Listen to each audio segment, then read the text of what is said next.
क्या आपने कभी ऐसे बीमारी के बारे में सुना है जिसमें बालों की जगह कड़ा कड़ा नाखून निकलने लगता है? ऐसे ही अमेजिंग फैक्ट्स आज आप इस वीडियो में जानने वाले हो। फैक्ट नंबर 13, क्या आपको पता है कि चाइना ने इकलौता ऐसा ट्रेन बनाया है, एक ऐसा बुलेट ट्रेन जो कि 600 किलोमीटर प्रति घंटे के रफ्तार से दौड़ता है। मतलब 600 का मार्क, वो भी एक रनिंग ट्रेन पे, ये अचीव नहीं किया गया था, बट चाइना ने फाइनली कर डाला। फैक्ट नंबर 12, आपको हिप्नोसिस के बारे में पता है? हिप्नोसिस मतलब किसी को हिप्नोटाइज करना। हमारे एनिमल किंगडम में भी पता है हिप्नोसिस का इस्तेमाल किया जाता है। आपको मैं एक क्लिप दिखाता हूँ, मेरे बगल में एक क्लिप चल रहा होगा, उसमें आप देख सकते हो कि जो ये मछली होती है, कटल फिश, ये कैसे अपने प्रे को हिप्नोटाइज कर रहा है, हिप्नोटाइज करके उसे कंज्यूम कर ले रहा है। तो एनिमल किंगडम में भी बहुत सारे एनिमल्स हिप्नोसिस का इस्तेमाल करते हैं। हिप्नोटिज्म एक रियल चीज है। फैक्ट नंबर 11, आपने आसमान में बादल देखे होंगे, बट क्या आपने कभी रेनबो क्लाउड्स को देखा है? अगर आपको आसमान में ऐसा कोई क्लाउड देखने मिल जाए तो चौंकना मत, क्योंकि ये एक बहुत ही कॉमन फेनोमेनन है। सूरज के लाइट का रिफ्रैक्शन और रिफ्लेक्शन का कमाल है। तो रेयरली बहुत सारी जगहों पे ऐसा दिखता है, क्लाउड रहेगा और साथों कलर दिखेगा साथ साथ, और वो जो कलरफुल जो दिखेगा वो भी क्लाउड ही होगा। फैक्ट नंबर 10, आपने बालू को देखा होगा, ये है बालू, बट एक और टाइप का बालू होता है जो कि अगर आप हाथ पे लोगे तो कुछ ऐसा दिखेगा। ऐसे बालू जो होते हैं ना, तो दो तरह के बीचेस होते हैं, एक ये नॉर्मल बालू वाला और दूसरा ये वाला। तो क्या है कि बहुत सारे सी क्रीचर्स का जो स्केलेटन होता है, जो हड्डी होता है, वो ब्रेक होते होते वो जमा हो जाता है बीच पे, और वो दिखता है रेत की तरह, लेकिन उस रेत को अगर आप उठाओगे तो वो स्टार शेप्ड होगा, तारे की तरह होगा वो। तो आपको लगेगा ये बालू कैसा है, बट असल में वो हड्डी होता है समुद्री क्रीचर्स का, उनका एक्सोस्केलेटन होता है। जैसे एक ऑर्गेनिज्म है जिसका नाम है बैक्यूलोगिब्सिना स्पैरुलेटा, और इसका जब स्केलेटन ब्रेक डाउन होता है तो ऐसा बालू फॉर्म कर देता है। फैक्ट नंबर 9, ग्यूसेपो पेटेर्नो, ये है इटाली के ओल्डेस्ट कॉलेज ग्रेजुएट। साल 2020 में ये 97 साल की उम्र में अंडर ग्रेजुएट डिग्री हासिल किए थे हिस्ट्री और फिलॉसफी में। फिर साल 2022 में ये अपने ही रिकॉर्ड को तोड़ते हुए मास्टर्स डिग्री हासिल किए। वैसे कुछ भी करने की कोई भी एज नहीं होती, जैसा कि लोग कहते हैं। अब जो KFC के फाउंडर है, वो जब बहुत ओल्ड एज के हो गए थे तब जाके उनको सफलता मिली थी लाइफ में, और वो भी बहुत बड़ी $1 बिलियन की सफलता।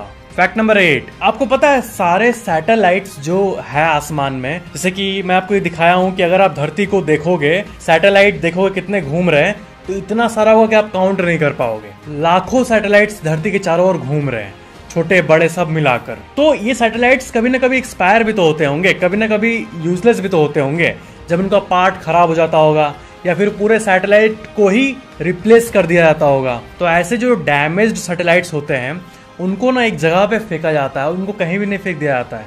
उनको पॉइंट निमो, ये जो सबसे फारदेस्ट दूरी पे है, मतलब जितना भी इंसान का हैबिटेट है धरती पे, उससे सबसे दूरी पे ये मौजूद है, एकदम आइसोलेटेड।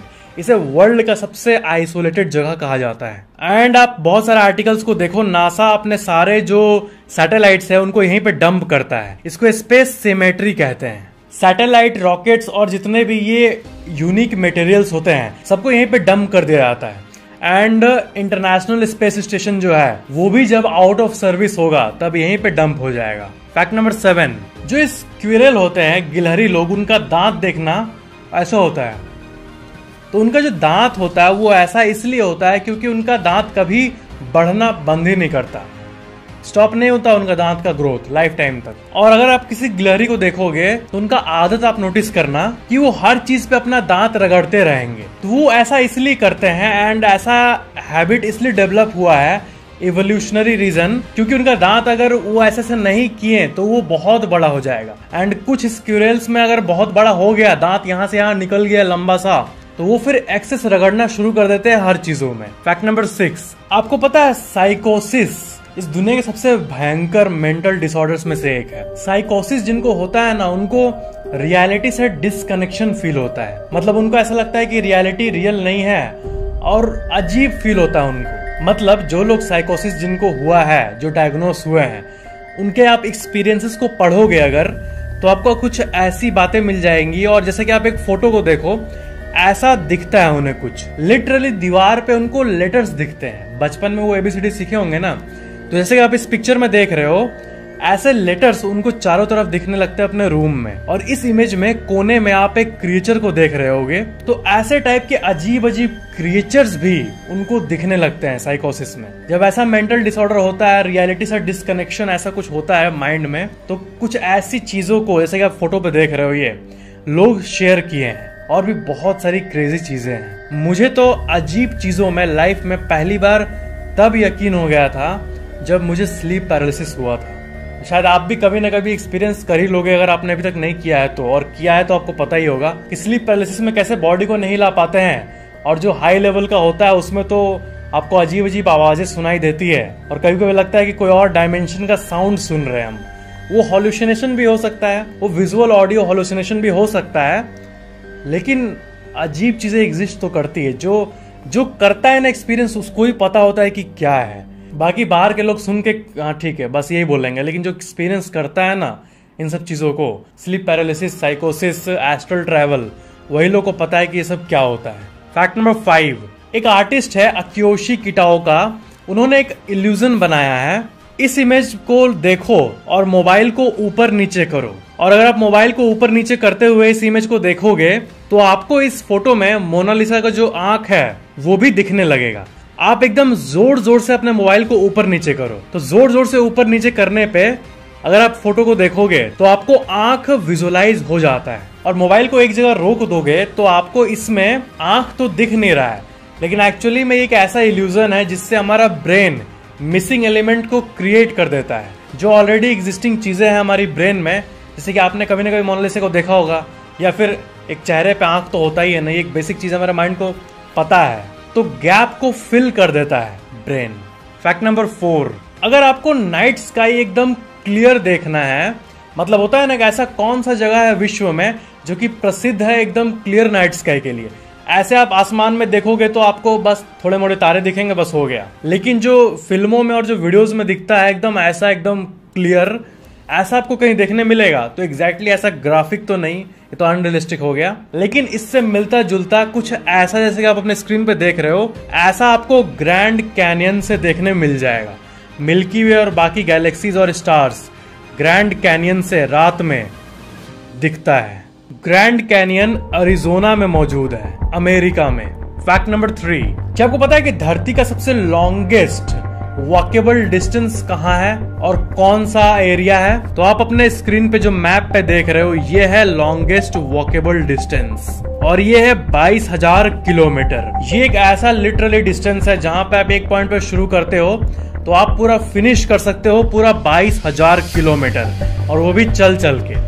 बीच में समुद्र नहीं पड़ेगा क्योंकि ये लॉन्गेस्ट कनेक्टेड एरिया है, पूरे धरती का सबसे फार्देस्ट, जिसपे आप वॉक कर सकते हो। एक तरह से लॉन्गेस्ट रोड ऑन अर्थ। अलग अलग कंट्रीज में है बट लगातार है, कॉन्टिन्यूअस है ये रोड।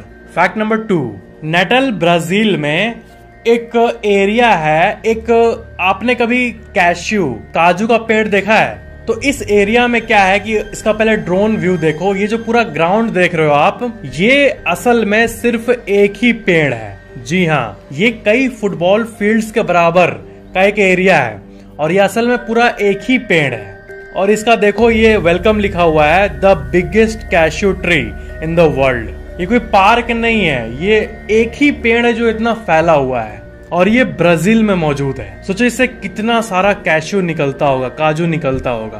फैक्ट नंबर 1, शैनियाना इस्लाम, ये जिनकी फोटो आप देख रहे हो, इनको एक ऐसी बीमारी है जो कि जब डॉक्टर्स ने डायग्नोस किया था तो इकलौता पूरा वर्ल्ड में था। एक होता है रेयर बीमारी, एक होता है पूरे वर्ल्ड में इकलौता बीमारी, वो था ये। इनके बालों के जगह नाखून निकलता था। ये हुआ था केराटिन के वजह से। केराटिन जो है, बाल और नाखून दोनों में ही केराटिन होता है, तो इनके बॉडी में एक्सेस केराटिन निकल रहा था, प्रोड्यूस हो रहा था। नॉर्मली जो यहाँ पे जैसे एक बाल अगर है तो एक बाल के लिए मान लो एक सेट ऑफ केराटिन है, तो एक के बदले मान लो किसी के एक बाल उगने के जगह पे 1 दर्जन केराटिन आ जाए तो वो बाल नहीं बल्कि नाखून बन के ही कड़ा कड़ा उगेगा। एंड यही हुआ था इनके साथ। इनके बॉडी के हर जगह पे नाखून ही निकल रहा था। कितनी अजीब बात है, बाप रे। ऑफिशियली डायग्नोस्ड ये जो बीमारी है जिसका कोई नाम भी अभी तक नहीं दिया गया है, वो इकलौती यही है पूरे दुनिया में। उसके बाद डॉक्टर्स ने मेडिकेशन दिया उनको, जिससे कि उनकी कंडीशन इंप्रूव हो गई। क्या वीजी बोर्ड सही में काम करता है? आपने उस गेम के बारे में जरूर सुना होगा जिसमें कि जो कहते हैं कि हम वो गेम खेलते हैं तब स्पिरिट्स हमें कम्युनिकेट करते हैं। वीजी बोर्ड, वो वीजी बोर्ड जिसमें कि लेटर के थ्रू स्पिरिट्स कम्युनिकेट करते हैं। क्या आपको रियली में लगता है कि भूत एक्चुअली में बातें करते हैं, या फिर इसका कोई साइंटिफिक एंगल भी हो सकता है? जब वीजी बोर्ड पे हम लोग वो रखते हैं तो अपने आप मूव क्यों करने लगता है? इसका आंसर आज आप इस वीडियो में जानने वाले हो, और ऐसी अमेजिंग फैक्ट्स आज आप जानने वाले हो। फैक्ट नंबर 9, ये आर्टिकल देखो। आप ऐसे न्यूज को जरूर सुनते होंगे कि बिच्छू का जहर या फिर स्नेक का जहर 30-30 करोड़ रुपए, 30-30 लाख रुपए, एक बूंद जहर इतने में ट्रेड होता है। कई लोग स्मगलिंग करते हैं जहरों का। तो आपके मन में सवाल आया है कि अगर ठीक है बिच्छू का जहर एक बूंद 30-40 करोड़ का होता है, यह हमें पता है, बट ऐसा होता क्यों है? जहर को लेके लोग क्या करेंगे और इतने पैसे देने के लिए तैयार क्यों हो जाते हैं? ठीक है, जो भी होता हो, ट्रेड होता हो, स्मगलिंग होता है, कुछ भी होता हो, लेकिन इतना कीमत कैसे हो जाता है? आपको पता है ऐसा क्यों होता है? ये इसलिए क्योंकि इस जहर का यूज करके बहुत लोग जगह जगह पे रिसर्च कर रहे होते हैं। क्या है ना कि लोग किस चीज में पैसा तभी लगाते हैं जब उन्हें पता हो कि ये मेरे को हाई रिटर्न देगा, जैसे कि स्टॉक मार्केट हो गया। इन जनरल भी लोग वहीं पे पैसा लगाते हैं। तो 30 करोड़ दे के अगर एक बूंद किसी रेयर स्नेक का वेनम पा लिए वो लोग, तो उससे कोई मेडिसिन बन सकता है जो कि अगर सही में काम किया तो उस मेडिसिन का पेटेंट करके वो इंसान करोड़ों अरबों रुपए कमा सकता है। आपको पता ही होगा कि कई तरह के दवाइयों में, होम्योपैथिक और बहुत सारे एलोपैथिक दवाइयों में भी कॉकरोचेज और बाकी बहुत सारे कीड़ों मकोड़ों के स्किन के तेल का यूज किया जाता है। केमिकल लेवल पे इनको एनालाइज करके वो दवाई या फिर कोई भी ऐसी चीज बनाई जाती है जिससे कि सोसाइटी को वैल्यू पहुंचे। तो इसी के होप में रेयर स्नेक के जहरों को ये लोग इतने इतने में ट्रेड करते हैं, यही होप में कि इससे हम लोग कुछ बड़ा बनाएंगे। तभी आप सुने होंगे कि 30-30 करोड़ रुपए में एक बूंद जहर ट्रेड हुआ, यही वो कारण है। ऐसे फैक्ट्स को जब आप सुनते होगे कि हाँ ये बिच्छू का जहर एक बूंद इतना दाम है, तो एक नॉर्मल इंसान ही ना सोचेगा कि जहर तो फालतू है ना, इससे क्या होगा। बट एक जहर का एक्सपेरिमेंट अगर सक्सेसफुल हुआ, कोई दवाई बन गया और ट्रीटमेंट में इफेक्टिव हुआ, काम किया, तो उससे करोड़ों अरबों रुपए बनाए जा सकते हैं। फैक्ट नंबर 8, मध्य प्रदेश के बुरहानपुर डिस्ट्रिक्ट के डेटलाई विलेज का एक वीडियो वायरल हुआ है जिसमें कि आप देख सकते हो कि एक बच्चा पुलिस स्टेशन एक्चुअल में पहुंच गया है और वहां कंप्लेंट ये लिखा रहा है कि मम्मी ने मेरे चॉकलेट को चुरा लिया, आप मम्मी को जेल में डाल दो। मतलब घर में ऐसी मजाक मस्ती होती है वो तो ठीक है, बट ये लड़का एक्चुअली में पुलिस स्टेशन पहुंच के लिटरली फॉर्मल रिपोर्ट लिखवाने लगा। गजब। और कितने साल का है ये? 3 साल का। आजकल बच्चों को मतलब लीगल नॉलेज और क्या क्या नॉलेज होने लगा है। फैक्ट नंबर 7, क्या आपको पता है कि रोड्स पे अगर आप ड्राइविंग करते हो तो बम्प्स आते हैं ना, जहां पे आपको स्लो करना पड़ता है गाड़ी, बहुत जगह पे आपको स्पीड ब्रेकर्स ऐसे गांवों के इलाके में अनवांटेड लगता होगा, वहां पे बिना मतलब के स्लो करना पड़ता है गाड़ी। तो इसका सॉल्यूशन है क्या है कि वेस्टर्न कंट्रीज में आजकल देखो ऐसे स्पीड बम्प्स को इंट्रोड्यूस किया जा रहा है। आप मेरे बगल में वीडियो देख सकते हो। इसमें क्या है कि स्पीड के अकॉर्डिंग जो रोड पे है ना, वो इलेक्ट्रॉनिक लगा हुआ है बम्प, और वो गाड़ी की स्पीड को सेंस करता है। अगर गाड़ी स्लो आ रही है तो वो बम्प नहीं निकलता है क्योंकि वो सेफ स्पीड पे चल रहा है। कोई गाड़ी तेजी से आ रही होगी तभी वो बम्प, बहुत दूर जब गाड़ी होगी तभी वो निकल जाएगा, ताकि ड्राइवर एक्चुअली में गाड़ी को स्लो कर ले। तो एक सिस्टम बन जाएगा कि जो नॉर्मल पेशेंट ड्राइवर्स हैं जो आराम से गाड़ी को चलाते हैं उनको बम्प नहीं सहना होगा, बिना मतलब कि गाड़ी ऊपर नीचे होता है वो नहीं सहना होगा। बट जो स्पीड चलाते हैं उनके लिए 20 सेकंड पहले ही बम्प खुल जाएगा, ताकि स्लो कर रहे, इतना स्पीड क्यों चला रहा है। बट ये सिस्टम शायद ही इंडिया में आए, क्योंकि इसको हर जगह इंप्लीमेंट करने का कॉस्ट ही तो अरबों खरबों रुपए में हो जाएगा इलेक्ट्रॉनिक। फैक्ट नंबर 6, नेचर जो है वो सही में बहुत ही अमेजिंग है। क्या है कि नेचर में बहुत सारे क्रीचर्स अपने आप को कामोफ्लेज कर देते हैं। जैसे एक कैटरपिलर है जो कि अपने आप को स्नेक में बदल देता है, लिटरली। हाँ, कैटरपिलर ऐसा दिखता है और स्नेक ऐसा दिखता है, लेकिन कैटरपिलर अपने आप को मोल्ड करके अपने आप को स्नेक की तरह दिखा सकता है, ताकि कोई अगर उसका हंटर आ जाए तो वो बच सके उससे। इस प्रजाति का नाम है हेमेरोप्लेन्स ट्रिप्टोलेमस। जब भी इसको कोई थ्रेट फील होता है तो ये अपने आप को स्नेक में बदल देता है, जैसा कि आप मेरे बगल वाले वीडियो में देख पा रहे होंगे। Fact number 5, body dysmorphia. ये एक ऐसा डिसऑर्डर है जिसमें इंसान अपने चेहरे को लेके और अपने शरीर को लेके बहुत ही ज्यादा ऑब्सेस्ड रहता है। मतलब कुछ लड़के और लड़कियों को आपने देखा होगा कि अगर फेस पे एक भी पिंपल आ जाए या फिर कुछ भी आ जाए तो वो पूरा टेंशन लेने लगते हैं। मतलब यहाँ पे जैसे नॉर्मली किसी बिजनेस में लॉस हो जाए तो लॉस में जो खराब केमिकल इंसान को फील होता है, वो केमिकल कुछ लड़कियों को या फिर लड़कों को एक पिंपल से हो जाता है। आजकल के टाइम पे सोशल मीडिया में क्या है, ऐसा दिखाया जाता है स्किन को और बाकी चीजों को जैसे कि थोड़ा सा भी एक पिंपल होना बहुत खराब बात है, बट ऐसा होता नहीं है एक्चुअली में। वो उतना फर्क नहीं पड़ता जितना आदमी अपने ये जो खोपड़ी है इसके अंदर की दुनिया में एक पिंपल को इतनी बड़ी चीज बना देता है। तो यही चीज जिनमें एक्सेस होता है वो होता है बॉडी सिमोर्फिया। और कुछ दिन पहले एक टर्म आया था स्नैपचैट सिमोर्फिया, जिसमें कि क्या है कि लोग ऑब्सेस्ड होते हैं अपने ब्यूटी से और बाकी चीजों से और फिल्टर्स की मदद से उसको रिमूव करने की कोशिश करते हैं। फैक्ट नंबर 4, आपने सुना होगा कि हमारे धरती पे हजारों लैंग्वेजेस हैं, थाउजेंड्स ऑफ लैंग्वेजेस हैं। और ये सुनने में आपको कॉम्प्लेक्स टाइप का लगता होगा कि 1000 लैंग्वेजेस, हर एक लैंग्वेज का अपना स्पेलिंग, अपना वर्ड, अपना प्रोनाउंसिएशन, अपना एक्सेंट, अपना ग्रामर। तो 1000 से ज्यादा लैंग्वेज होना बहुत बड़ी बात है। कितनी कॉम्प्लेक्स है कि लोगों का दिमाग कितना कॉम्प्लेक्स है कि इतने सारे लैंग्वेजेस को निकाल दिए। बट आपको ये जान के हैरानी होगी कि फिल्मों में और गेम्स में और टेलीविजन में और किताबों में कई आर्टिफिशियल लैंग्वेजेस का यूज किया जाता है, जो कि एक्चुअली में नहीं है, बट सिर्फ फिल्मों के लिए उसका पूरा ग्रामर, पूरा वर्ड, सब कुछ बनाया जाता है। जैसे कि मिनियंस एक मूवी था जिसमें कि मिनियन आपस में करके बात करते हैं, कुछ बोलते हैं आपस में क्यूट तरीके से। तो वो एक्चुअली में लोगों को लगता होगा कि वो रैंडमली बोल रही हैं कुछ भी, लेकिन एक्चुअल में वो एक पूरा अपना लैंग्वेज है created with their own grammar. उनका अपना ग्रामर है, सब कुछ है, स्पेलिंग है, प्रोनाउंसिएशन है। तो पूरा एक्चुअली में एक लैंग्वेज को क्रिएट किया गया एक मूवी सीरीज के लिए। तो वैसे ही अभी तक 200 से भी ज्यादा लैंग्वेजेस को जस्ट क्रिएट किया गया है एक आर्ट वर्क के लिए। आर्ट वर्क जैसे कि एक मूवी सीरीज या फिर कोई बुक सीरीज, इसके लिए लैंग्वेज आप देखो तो क्या है। मैं आपसे हिंदी में बात कर रहा हूँ, इसका अपना ग्रामर है, अपना सब कुछ वर्ड है। तो आप और मैं मिलके चाहे ना तो एक अपना लैंग्वेज बना सकते हैं। अगर मैं बोलूँ कि ब्लूलिंग, ये मैं बोला इसका मतलब आप, और मैं बोलूँ कि मतलब क्या आप खाए हो, तो ब्लूलिंग, तो इसका मतलब मैं आपसे डिस्कस कर लिया। तो आपको मैं जब भी ये बोलूंगा तो आप समझ जाओगे कि मैं क्या बोल रहा हूं। 2 लोग को पता है। तो लैंग्वेज बनाना कोई बड़ी बात नहीं है, बस 2 लोगों का भरोसा एक वर्ड पे होता है तो वो लैंग्वेज बन जाता है। तो वैसे ही मोस्ट स्पोकन लैंग्वेज की बात करें तो ऑफ कोर्स वो है चाइनीज, क्योंकि चाइना में सब कोई चाइनीज बोलता है और वहां का पॉपुलेशन ही। तो अगर काउंटिंग की बात करें तो हाँ, चाइना टॉप पे है। और आप ये पूरा लिस्ट अपने स्क्रीन पे देख सकते हो।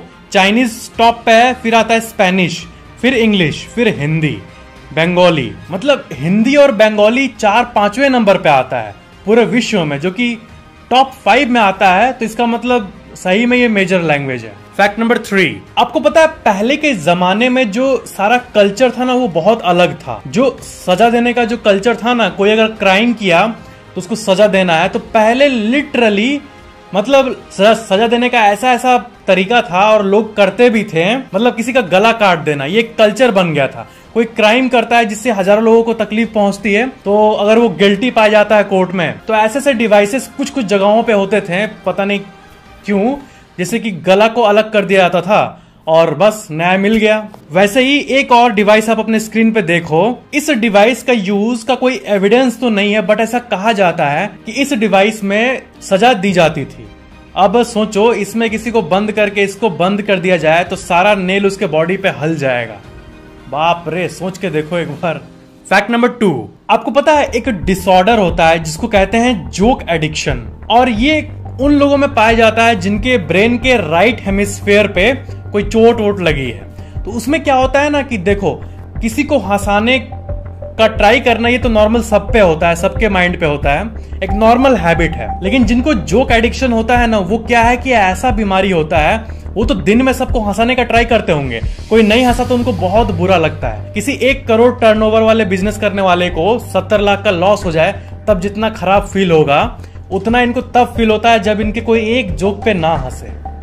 और कंडीशन इतनी खराब होती है कि ये रात को 12 बजे मिडिल ऑफ द नाइट में उठ के अपने सामने वाले को बोलता है गया उठना, जोक सुनाना मेरे को, जोक सुनाना है। ऐसा डिसऑर्डर होता है ये। फैक्ट नंबर 1, क्या वीजी बोर्ड रियल है? तो देखो, वीजी बोर्ड जो है ये लास्ट 200 सालों से चलता आ रहा है, बट जो इससे रिलेटेड दावे किए जाते हैं उस पे बहुत लोग शक करते हैं, और मेरे हिसाब से शक करना चाहिए, क्योंकि अगर आप चाहो तो आप ऑनलाइन वीजी बोर्ड खरीद सकते हो। ठीक है, बहुत सारे वेबसाइट्स पे मिल जाएगा, टॉय सेक्शन पे मिल जाता है, और बहुत लोग इसको पार्टीज में भी यूज करते हैं। तो आप कोई भी ऐसा आपको व्यक्ति नहीं मिलेगा जो कि वीजी बोर्ड को मतलब सामने यूज करके दिखा दे कि स्पिरिट बात कर रहा है। ऐसा एलिजिडली होता तो होगा, बट आज तक कोई क्लियर कट प्रूफ कोई दिया है आपको क्या कि वीजी बोर्ड अपने आप हिल रहा है? ऐसा कोई रॉ फुटेज आप देखे हो? नहीं देखे हो। वीजी बोर्ड के ऊपर जो हिलता है, ए पे जाता है, बी पे जाता है, सी पे जाता है, जैसे कि आप इस क्लिप पे देख रहे होगे, ऐसा कंसेप्चुअलाइज किया जाता है कि ऐसा होता है। ठीक है, तो क्या होता है कि आप अपना हाथ उस पे रखते हो और क्वेश्चन पूछते हो घोस्ट से कि क्या तुम यहाँ पे हो? वो जाता है वाई पे, फिर जाता है ई पे, फिर जाता है एस पे। तो आप ऐसे ही वीडियोस को देखे होगे, अगर रॉ फुटेज भी अवेलेबल होगा, इसमें कि इंसान उस पे हाथ रखा हुआ है और तब वो मूव कर रहा है। तो ऐसे वीडियोस होते हैं इंटरनेट पे। तो क्या इसका मतलब ये है कि स्पिरिट ही बात करता है?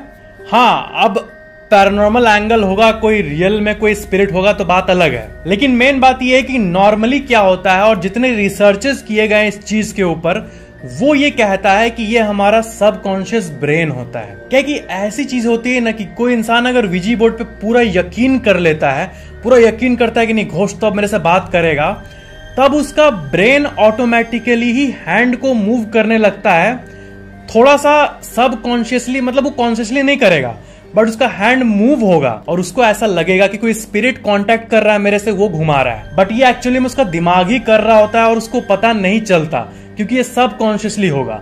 और ये सुनने में आपको बहुत ही अजीब सी चीज लग रही होगी कि मेरा हाथ हिल रहा है बट मुझे ही नहीं पता होगा। ये इनवॉल्यूंटरी मूवमेंट होता है।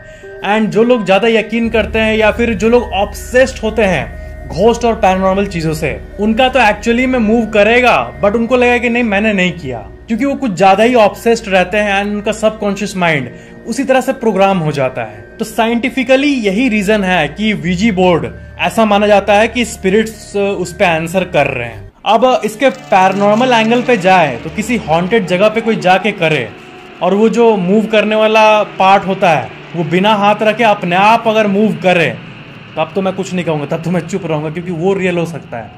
लेकिन अगर कोई हाथ रख के कर रहा है तो पक्का वो इंसान ही मूव कर रहा है, आपको डरा रहा है और कुछ नहीं। तो ये था फैक्ट वीजी बोर्ड के बारे में। इस वीडियो को लाइक जरूर करना और नीचे कमेंट करना कि वीडियो आपको कैसा लगा। और अगर आपने अभी तक इस चैनल को सब्सक्राइब करके बेल आइकन ऑन नहीं किया तो ऑन जरूर कर लेना।